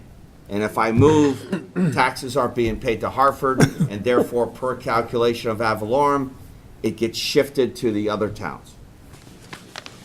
Commissioner Hall? Thank you. Just a quick question. What is the difference between the 100 and the 500-year flood zone? In terms of the aerial extent? Or Well, how no. high the river, or how wide, however you determine it? What is, The, what is, Do we have a slide? I think we have elevation. I think we show, is that up here? Sorry? 31 feet. Can you read that? That says 100 year, I believe? No, 500. 500 right there, and that's the 100 year. I'm sorry. So that's it in terms of the elevation. We did reach it back in 1936. But in terms of the design criteria, I mean, we've literally filled the 4 bankers' boxes full of engineering documents for the accreditation. It's all sorts of idiosyncrasies. It's not just the height of the levee. The height of the levee certainly is a component, but that's it. It's the level of pressure. 30 feet for a 100-year storm, and 35 feet for a 500-year. 32 and 37, or thereabout. Well, that's what it achieved, but the design storm. Oh, I see, okay. It's a 100-year flood is 30 feet, and 500-year is a Right there. 35 feet. so I guess my point was that doesn't seem like a huge difference just from, Well, isn't it, Scott, in theory, every 100 years you're gonna Yeah. hit that peak, and every Right. 500 years you're gonna hit the peak? Correct. So it's a So duration that- of So time. what this is 35 would what be- this report is telling us is that if the river gets to 30 feet, that would be approximately a 100-year storm. But as Fred mentioned, since this improvements or unimprovement was made by lowering 91 in the late 80s, we haven't had this level of storm. So although we've removed 26 feet of soil away from the dike, and the work that GEI's done shows that soil is moving as the elevation of the river goes up. It has not been tested to that 30-foot. Well, and to that point, Scott, right here is some detail on that. Back in 2011, when there was a flood at elevation 23.9, we'll call it 24, the gradients that were measured, that's the pressure that's coming up underneath there, were measured at 0.84 at Grove Street and just about at 0.5 at Bulkley Bridge. The allowable is 0.5 for the accreditation. So at that flood a few years back, we're right above at Grove Street and just at it at Bulkley Bridge. And that didn't even come close to the 100-year. So then, basically, right now, it is the responsibility of the city of Hartford to make these changes, but it is incumbent upon really all of the state to see that it happens. So I would echo previous commissioners' comments that this really needs to be dealt with at the federal level, and it does seem like this administration has transportation infrastructure improvements on its plate. So I would encourage you to continue your efforts in that regard. Are there any other questions? Yes. Happen to be the oldest one, I think, in the room, because when I was 6, 7 years old, I stood at the old State House with the flood right up at my feet. 1936. And I'm just trying to, it was devastating. Now, I happen to remember because I had the equipment in front of Colts doing the job that this gentleman's talking to, and I've never met him before.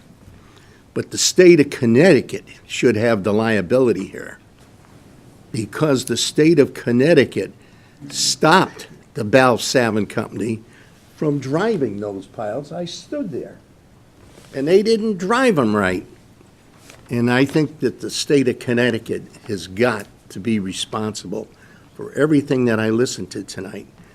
I don't know if they'll go to the federal government on the money, Scott, but believe me, in front of Colts, that whole area was a can of worms, and it was running high over the estimate cost of the job. I would do some looking at the Department of Transportation. This is the final word. If you look at this, that's the CRRA plant up there. Here's where we are in the river, okay, in the 36 flood. Right about there, Bart? Yeah. You're right. Tanks are no longer there. All right, thank you very much. I think we're going to move on. I have Thank hard you. copies, if anybody wants a copy for prosperity's sake. There's 20 of them We right here. have, we can email, Oh, we would can you? email them if you'd like. It's, you're welcome to take. I will hard just copies, leave these but right here if you we can email. would like a Thank you. hard copy, any of the commissioners. Thank you. Thank you. Okay, you're welcome. Thank you, John. Okay, moving on to item number 10, Board of Finance. Consideration of potential action regarding a reallocation of bond proceeds. Madam Chair, this was passed earlier this evening at the Board of Finance meeting. Okay, do we have a, So moved. and a second? Second. Any discussion? Okay, all in favor? Aye. Opposed? The motion carries, thank you. It was a lot easier than it was at the Board of Finance. Moving to item 11, Committee on Organization, consideration of and potential action regarding appointment of commissioners to committees. So moved. You're the chair, Dan? Who's the chair? Curry, Commissioner Oh, Curry Commissioner left. Curry, oh. So do we have some appointments? Yes, it's appointing Commissioner LeBeau to the Committee on Government and Commissioner Curry to the Board of Finance. And do we have a motion for that? So moved. So moved. Second. Any discussion? All in favor? Aye. Opposed? Motion carries. Item number 12, Personal Pension and Insurance Committee consideration and potential action. We're skipping number A, letter A, that was not taken up in the committee, to B, ratification of collective bargaining agreements. Is there any discussion? That was approved unanimously in the committee meeting. Would other commissioners who weren't on PPI that would like a review of the contract? Yes? Yes, yes, please. Thank you, Madam Chairperson. We're affiliated with 3 bargaining groups of ASME Council 4. So this is a comprehensive agreement. Our existing collective bargaining agreement was set to expire December 31st of 2018. So this essentially added a new leaf for cost savings in the future, significant cost savings. The agreement has 2 different levels, if you will. One primarily for new employees yet to be hired, and those are where you see the tremendous different changes on medical coverage. The elimination of the Medicare Part B that we now fund through the pension of existing employees will be eliminated, and the elimination of dependent and spousal medical and dental coverage for those people as they retire in future years. So previously, we had 2 of the 3 groups on board, so we worked to get that 3rd group in, and this represents ratified agreements by each of the 3 units. They did a good job having countless informational sessions, a few of which we attended on the high deductible plans, just to give information. And they had ratified each of these agreements. So the proposal in front of the board does all of those things. The costs that we have estimated through our actuary on medical for the dependent and spousal elimination is a combined total of $36 million over the next 25 years. The elimination of the Part B reimbursement is $5.5 million over the same time frame. And then there's built-in cost savings just adapting this high deductible plan. For existing employees, we're giving them the option to try out this high deductible plan. We think it might be received pretty well the first year, with the possibility of enhanced participation the second year. So that's provided for existing employees. The premium share is built in to increase on our Century Preferred PPO plan. At the end of this next contract, we'll hit 18%. So we've been in the mode of catching up. So those are the main tenets of the negotiated agreement. Commissioner Sweezy? I'd just like to, of course, thank staff, but also thank the 3 unions for coming to the table early, getting this contract adopted 6 months before. It usually goes 8 months, a year after an arbitration, but to get it voted on 6 months early, and like Scott said, we're going to hire 6 to 8 people in the next month, 200 to 300 people in the next 3-4 years, and all 3 union, the officers, I believe, whatever they are, they went to their unions and basically asked their unions to support it. All 3 unions did, and I think it's going to keep the district going. It's going to really help. And again, but thank the unions for coming to the table, because Without them, this thing could have been a year from now. Just a footnote on that. Typically, the bargaining units have their own time frame to ratify, and they conduct their votes different methods. The three units got together and said, we're not going to release the election results until everyone has voted, and that's what they did. So there wasn't one group that tilted one way or the other. So that was another novel approach taken by the unions. Commissioner Hall? Thank you. How many total bargaining units do we have at MDC? We're three. So three. this is all future employees. That's important. I just wanted to also suggest that I think it's very important to continue to have education sessions about how the high deductible with a health savings plan works, because early adoption, there's just so many benefits. And as we learned earlier tonight, we're going to be publishing that we have a $314 million unfunded OPEB liability. And so the fact that we've got all future employees working to help allay future costs, I appreciate that very much. I'd just like to add, we have had at least 4 sessions with Anthem and Lockton and Commissioner Taylor and Sweezy and the union staff to talk about this. And then in addition to that, we, Lockton and Anthem has met directly without our participation with staff to educate them on the benefits of the high deductible. So we're going to continue to do that as moving forward. Thank you. Okay, I believe we had a motion, is that? Not yet. Not- We need Do we have a somebody to make- motion to adopt the So moved. bargaining? Second. Any further discussion? Okay, all in favor? Aye. Aye. Opposed? The motion carries. Moving on to C, 12C, exempt and excluded benefit changes. So moved. Second. All in favor? Aye. Opposed? Thank you, Bob. Thank you. Motion carries. Moving on to item 13.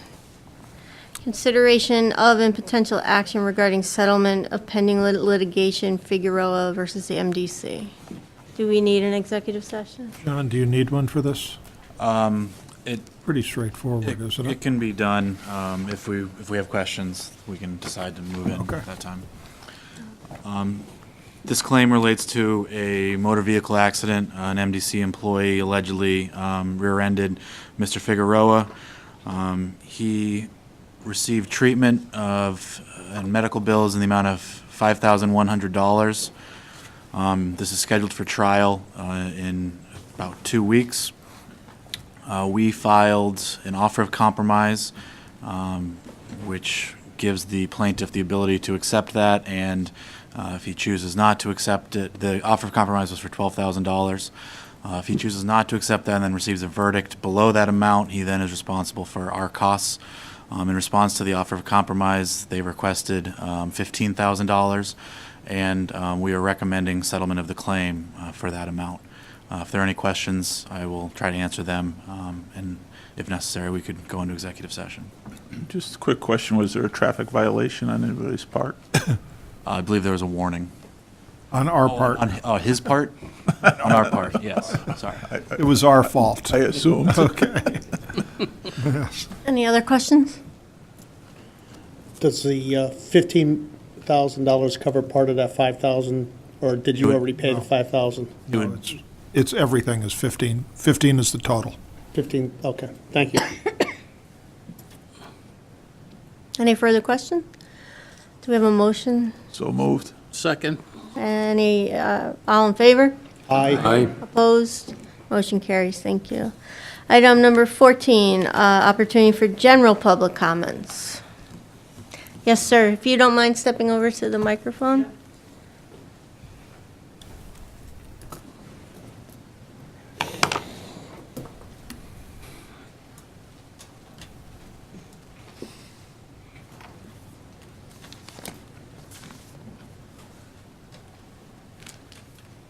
Hello, good evening. Hopefully this may help in a very small way with some of the funding challenges we've discussed this evening. The statement will only take 5 minutes. Excuse me, could you just let Yeah. us know your name for the record? Yes, I am, and Okay. that's the next piece I'm going to say here. My name is Nick Alexander, and I live in Ridgefield, Connecticut. I'm here representing myself only as the owner of Heat, Light and Water Consulting. I want to put a proposal to the board that I think will, within 3 years, be earning the MDC incremental bottom line income of at least $2 million a year off of a newly created asset worth at least $10 million, as well as improving Hartford ratepayer satisfaction, informing ratepayers of their responsibility for their buried pipes, bringing reputational benefits for MDC by solving real problems faced by Hartford homeowners, and saving a lot of leaking water. No 12-month period will be a drain on cash for the district. I wish to partner with Mr. Jellison and his staff to develop a district-owned voluntary warranty program to cover the cost of emergency repairs to service lines and sewer lines on ratepayer-owned land. These repairs are the homeowner's responsibility, often cost thousands of dollars, and most Hartford residents would struggle to afford a sudden expense of that magnitude. Most of the state of Connecticut already has similar programs offered by their utilities. Aquarian customers have the Safety Valve branded program, Connecticut Water customers have the Linebacker program, and New Haven residents have the Regional Water Authority's PipeSafe program. For Linebacker and PipeSafe, customers can pay for their membership of the program on the utility bill. Hartford residents seeking similar coverage have to today spend well over $200 for their own insurance from private businesses such as HomeServe. I've spent more than a decade in the warranty industry in roles such as CFO, but now I'm dedicated to helping utilities and municipalities do this themselves to the benefit of all of their stakeholders. I believe that district ownership of a program allows for this body to have ultimate authority around pricing, how a program is marketed, use of its brand, and the type of repair to be covered in the Hartford area.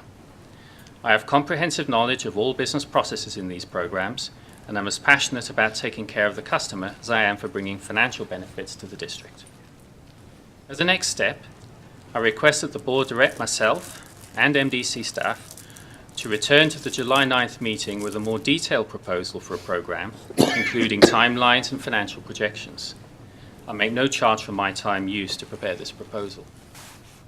Should any person here this evening wishing to conduct due diligence on me and my credentials, I leave copies of my business card here and details of my website, together with copies of this statement, which I'm happy to be entered into the official record of this meeting. And I'll take any questions.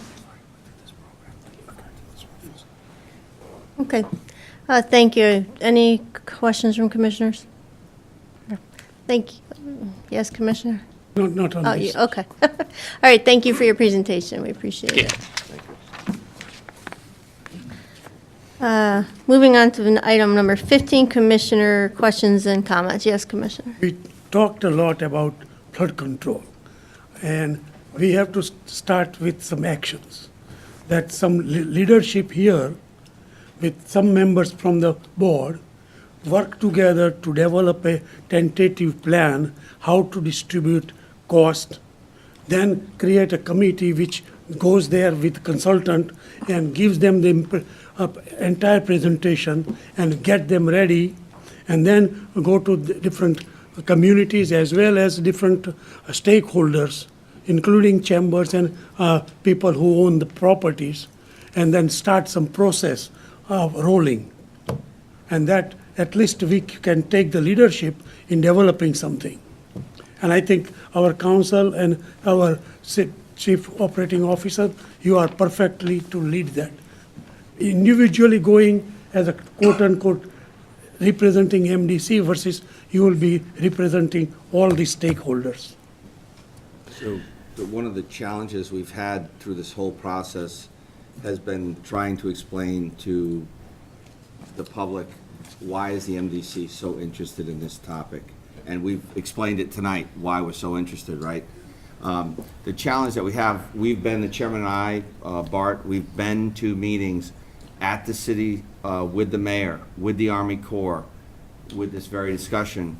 And the biggest challenge that both the Army Corps has and the city has is the financial ability to even proceed with the SWIFT program. The challenge that we would have is going to the clients of the city, which is taxpayers, without the city is difficult. I think we can report back to you on that, though, because in fairness, we haven't gone to West Hartford, we haven't gone to Newington. No, We have we can not go to towns. taken this information and shared it with other towns, or frankly, as much with the business community as we should be. So we will come up with some kind of a plan, we'll work with Nick, and we will present it to you next time around. Thank you. Thank you. Any other comments or questions? Commissioner Hoffman? Yes, thank you, Madam Chairman. I guess my questions go to Scott, and I just want to have a little better understanding about the beginning, the starting point for the tunnel work and the relationship of that work to the condition of the levees. So you mentioned that we need to dig a hole using conventional methods, blasting, et cetera, et cetera. So I guess the first question is there any potential problem with that beginning as it may affect the levee system so that there's no, they're not close enough together? The tunneling system, the tunnel as designed will not impact the dike system, period.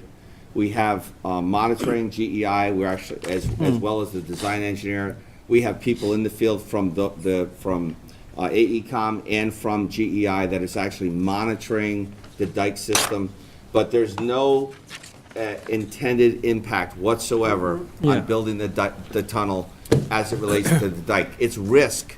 The only thing we have to worry about is as we're building the tunnel, if the dike were to fail, we have the risk of losing our equipment in the hole. That's the concern.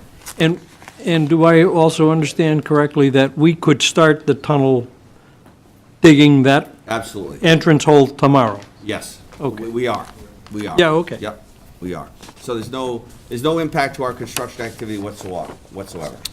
I was down there today, and there is blasting, but they're very much calibrating the seismic effect of the blasting in great detail for exactly that fear, that somehow it could affect the dike. Thank you. Yes. Which, Yeah. I just wanted to state, I think our commissioner is correct that this is we've got to get the state of Connecticut involved in this, and they've probably thrown away easily the $100 million in the last X amount of years, 10 years easy, probably twice or three times that. And if the MDC doesn't take a leading role in this, I don't see anybody else that's going to.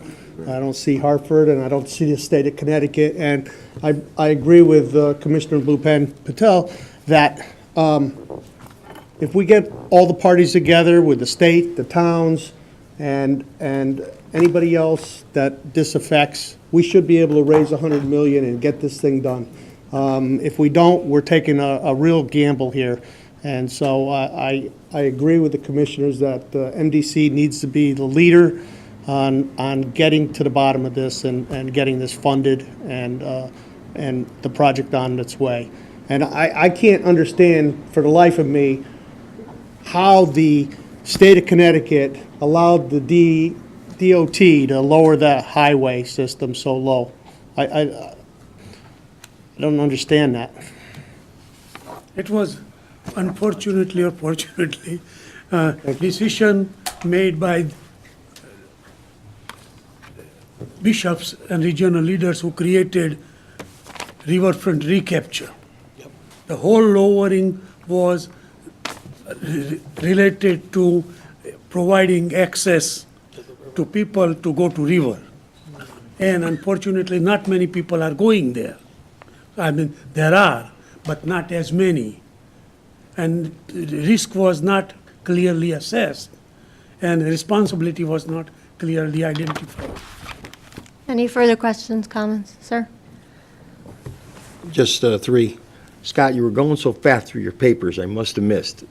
The 3.5 million problem with deep, are we anywhere with that? I had to refer to Bart on that. We have filed our claim. They have filed motions related to our claim, trying to seek an early victory on their part for technical reasons. We are responding to those motions right now, and then the Claims Commission will decide whether or not their motions succeed or fail. There has not been any further offers on their part. We have reached agreement with them that we can send our engineers in to inspect how they are connecting to our sewer system, and to establish some of our own monitoring of that discharge. Thank you. Second, will we get a copy of that levy report? We can email, it if the hard copies are available, and we'll definitely email them to all the commissioners. And I guess the third thing is, it's great that we're going to go to the towns, we're going to talk to our towns, we're going to talk to the state. I really believe that it's time for the MDC to do some sort of public relations blitz. Let the people of this state and in this area and the towns know what it's going to cost them. I mean, obviously, the liability is getting closer and closer. They're going to spend $3 million to do, say, let's look at it. What do they have to look at based on that report? Why does that have to happen? Why don't we get out in front of it and make them and push them to do it? And I think that the MDC should do something, whether it's something in the current, whether it's just a blitz to our customers so they know what we're looking at. Thank you. Anything else? Do we have a motion to adjourn? Come on. We are adjourned, thank you.